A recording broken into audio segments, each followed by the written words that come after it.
College, and I'd like to introduce Sandra Coley from the University of Chichester. We're going to be leading you through what I think is probably best described in that awful cliche, a journey. We're going to take on a journey, which we hope will elucidate some of the issues about developing a strategic partnership, which was an opportunity that we decided to take once the Centre for Work and Learning project was available to us.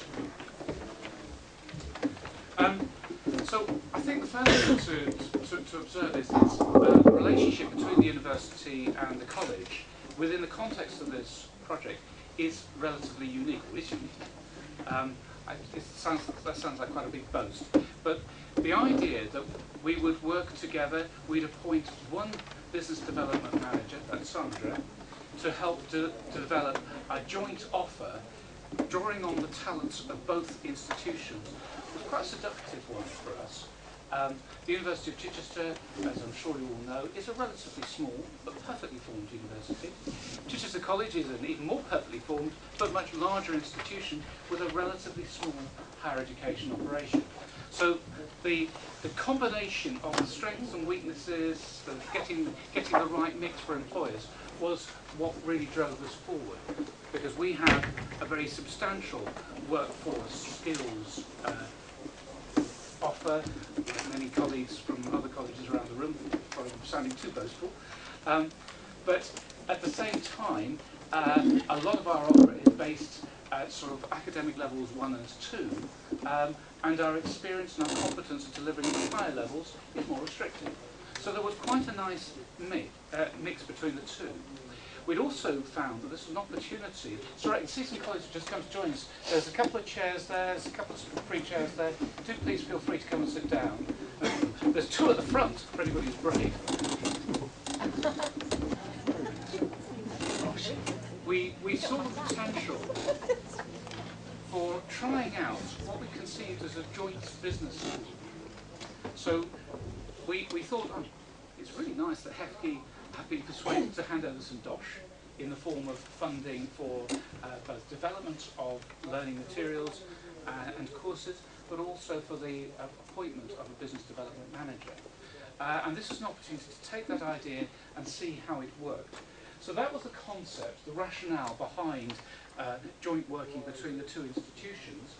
And what we're going to talk about in the next 20 or so minutes is about setting up a strategic partnership, building an infrastructure, lessons that we've learned, and that's about building a mature relationship. We might actually have convinced ourselves that we were going to build an actual physical entity, a joint business school for Chichester.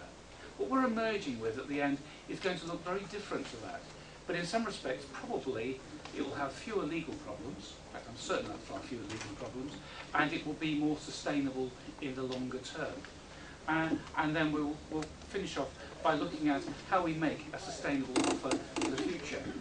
Please understand, I don't think it would be fair to say that we actually have all the answers. We can tell you a little bit about how it worked for us, but this is, as I say, it's a journey. I think the first thing that was critical was that this was a decision to work together in partnership that was agreed at the very top of both institutions. Sometime around about 2005, there had been, I'm sorry, I'm not very precise on that date, I should be, I'm sure. There had been a joint meeting between the governing bodies and the senior teams from both institutions to look at why it was that, to be honest, we weren't really talking to each other very much. What have we done to upset each other, walk away, have a huff, all those sorts of things. And inevitably, there was always a little bit of history.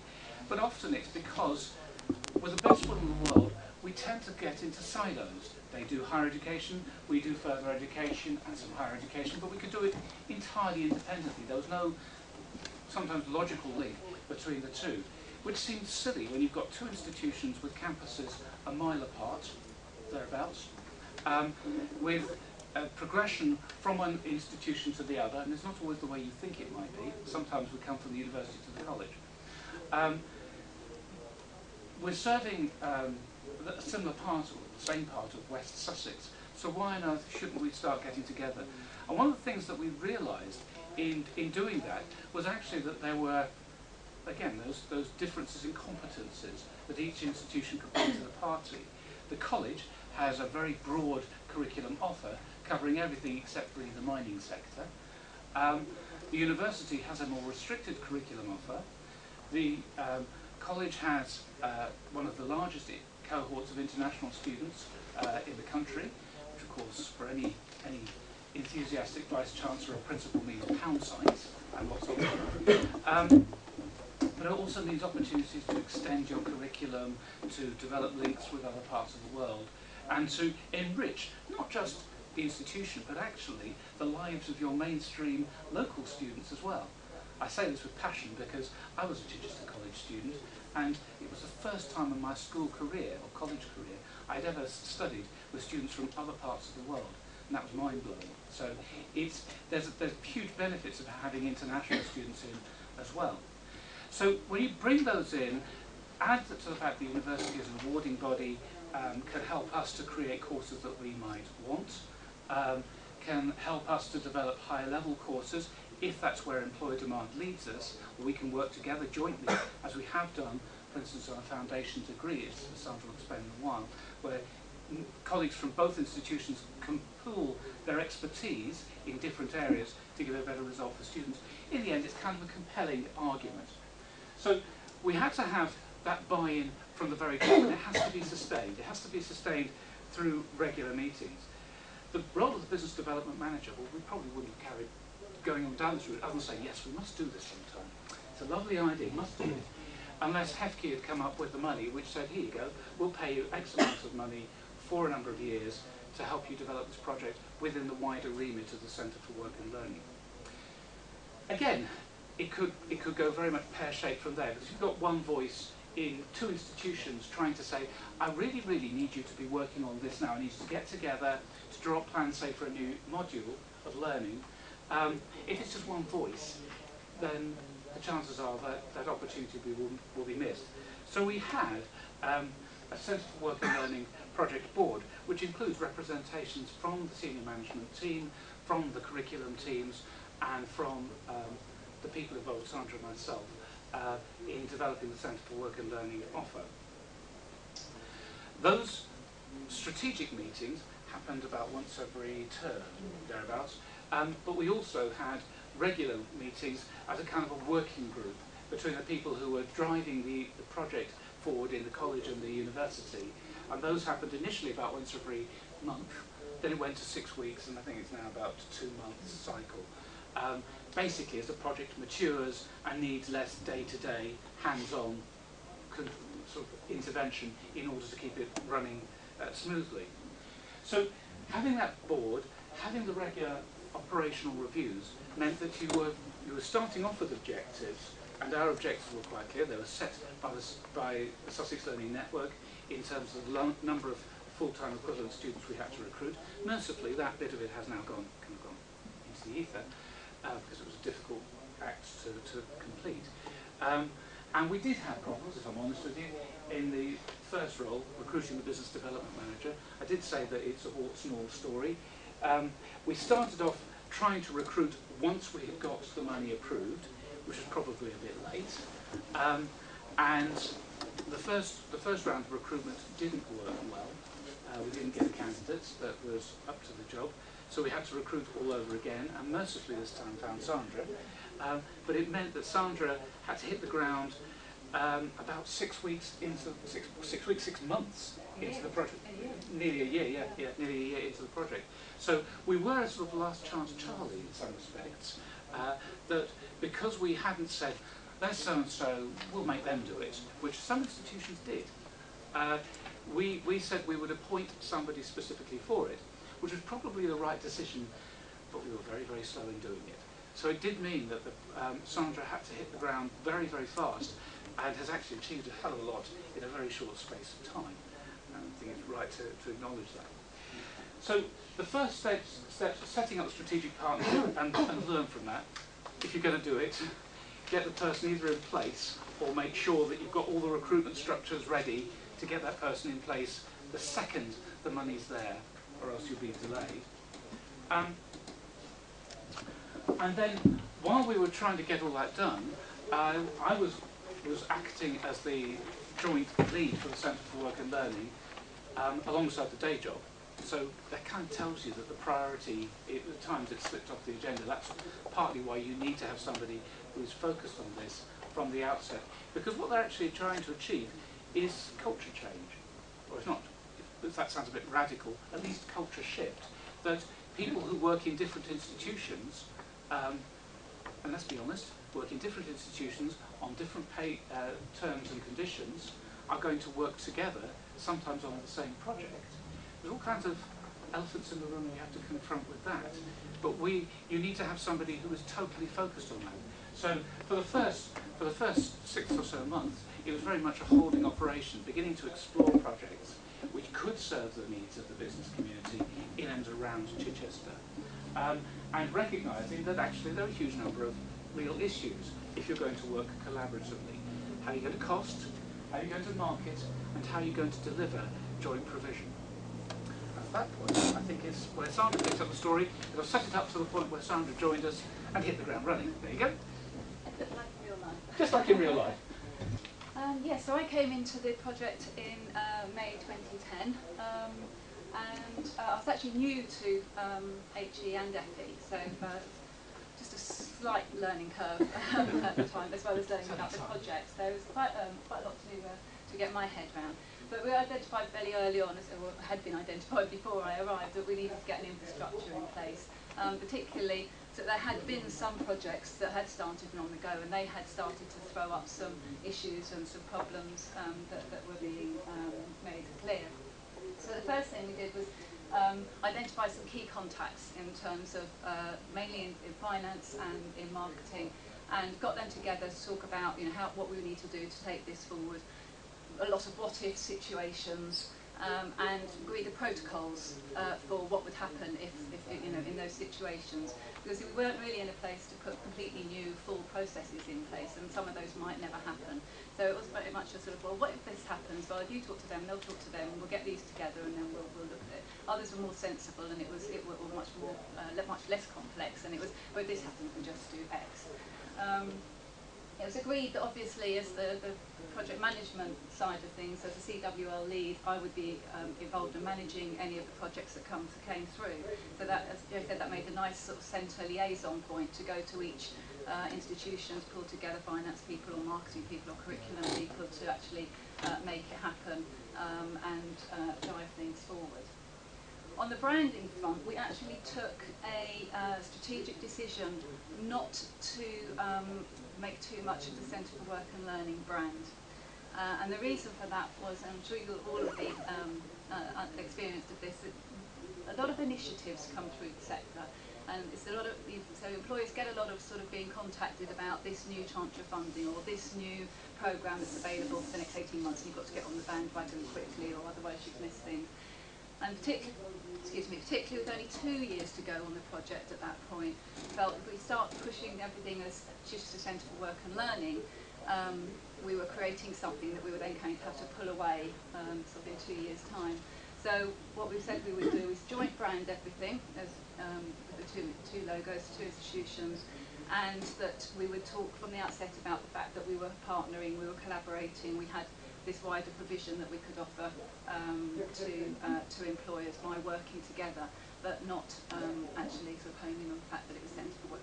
We mentioned that we were working on the project, but we weren't leading with that brand, and I still think that was the right decision. So we had quite a few programmes that had come through already, some opportunities and some courses, and one of the things that became apparent was that the necessary has to be said, and not necessarily required just by the institutions, but by people like HEFCE.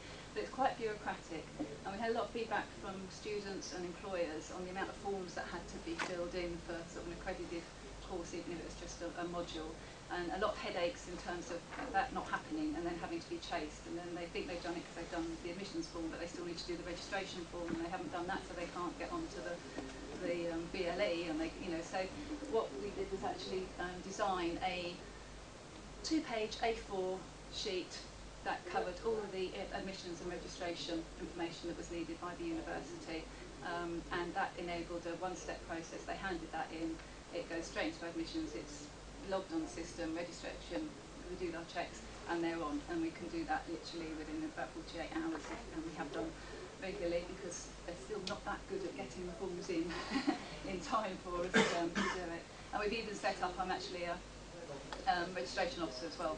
Certain times I've actually gone to courses and done the final steps myself. So we've worked really hard on trying to make that element of it a little bit more streamlined.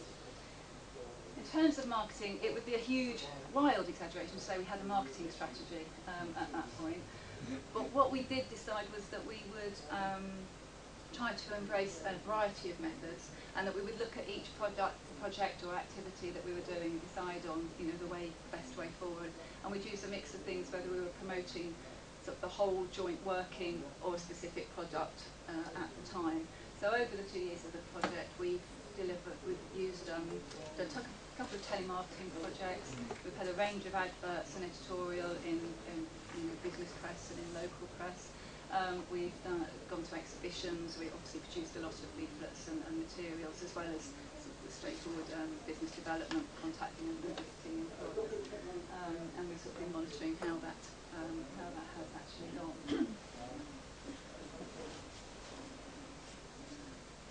And then we got the chance to actually test all this out through some jointly developed projects, and they were all very different, and therefore they were all sort of managed and costed and handled in different ways. The sales modules were developed as a result of some research that we carried out, a specific research project within the Centre for Work and Learning project with over 100 employers, and we were originally thinking about creating a foundation degree in sales management. But we thought we'd talk to employers and see if there was we thought there's probably a need for it, but is there a want? Because they're two totally different things. And maybe unsurprisingly, it came back as no, there wasn't a demand. That particular sector didn't feel the qualifications were actually that important, but that there's still a demand for high quality sales training in particular areas, and they highlighted the specifics that they wanted. So what we decided to do was create 3 new modules within our the university's foundation degree in management, and they cover sales process, sales skills, and understanding via behaviour. And we put those together by utilising a team that was 3 lecturers from the college and 2 lecturers from the university.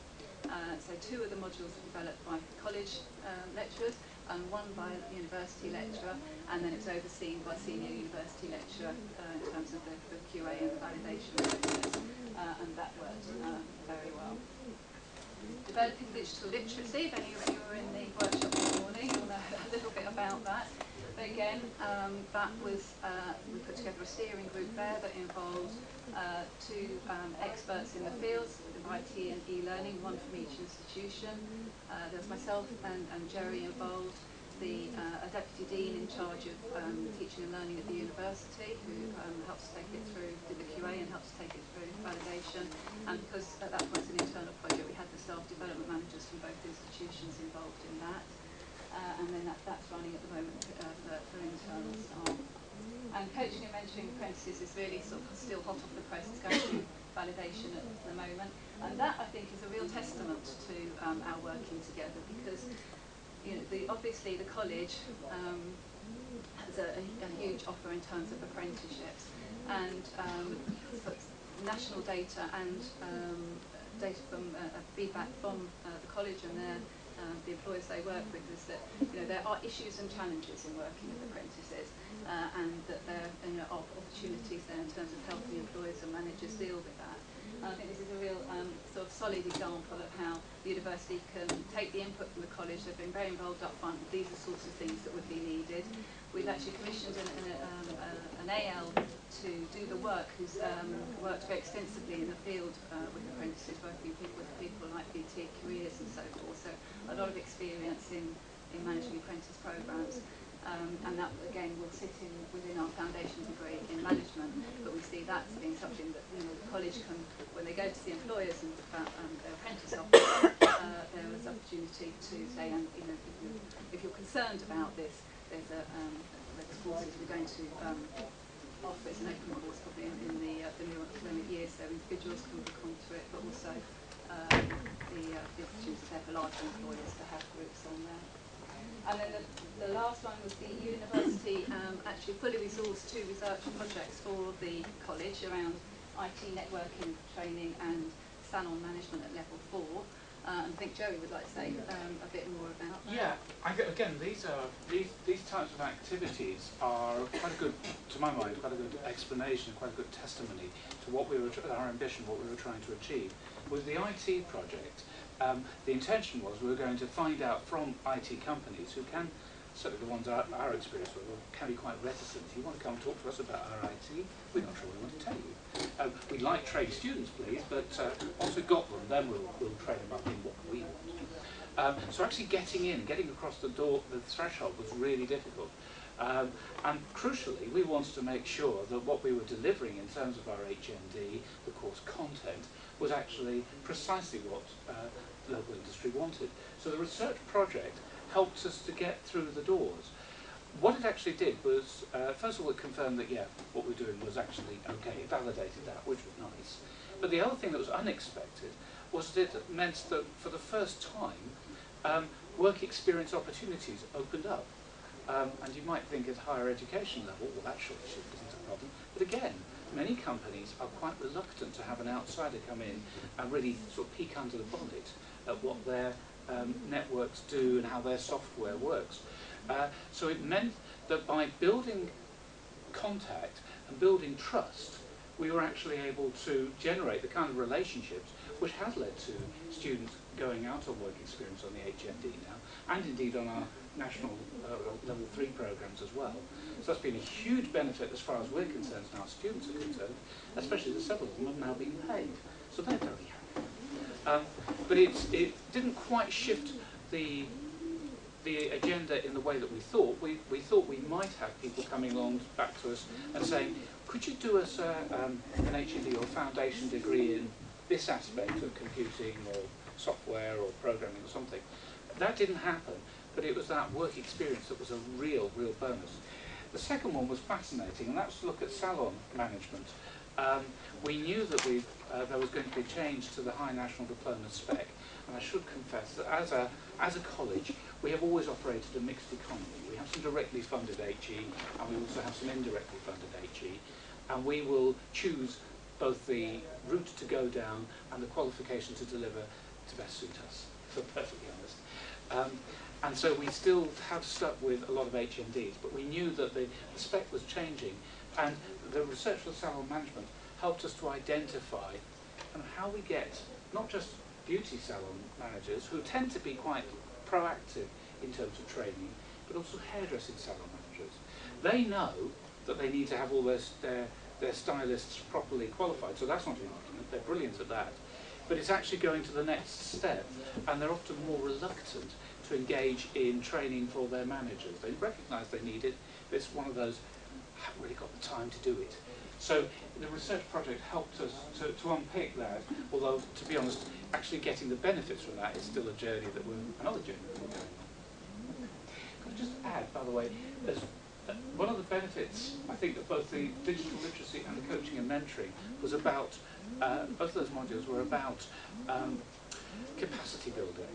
And so I hope that everybody has got a developing digital literacy credit card, which is actually a memory stick. Keith Burnett, my colleague who's sitting in the front row here, will be happy to tell you how it works, if you'd like to ask him afterwards, and how to make the most out of it. But it might entice you to have a look at the developing digital literacy module, because we didn't just do it for ourselves. We do expect this, we hope it's a module that other institutions and other organisations will take on board, because it's about developing the skills in using not just the web, that's really powerful, but also using devices sometimes you wouldn't even think of as a learning tool. Many of you may well have seen a Sony PSP that maybe you or your children have played with for computer games, but it's also a really powerful learning tool as well, as Keith will tell you. So we can actually you can use a module like that for your staff to get the most out of learning opportunities, to help cement learning and make it more concrete. And so you can use it to train staff in order to get the best out of your learners. The coaching and mentoring apprenticeships module, while that was primarily aimed at employers, it's actually also about helping to make sure that we retain apprentices. They start a programme and they complete it, preferably on time, which is what we're working, steaming ahead on now. But it's, again, modules like that which help to develop the ability of the staff that you're working with to deliver those strategic objectives. So, what did we learn from the CWL projects that we can take forward? As we've been mentioned, definitely real commitment from the top is a key thing. There have been hurdles and challenges and issues arisen over time, but there's been a real commitment to getting over them and past them and making things happen. Part of the reason for that commitment among staff, I think, is knowing that the commitment is there at the top. So that's been really important. The infrastructure does take time to build. I mean, I think it took a good 9 months probably of my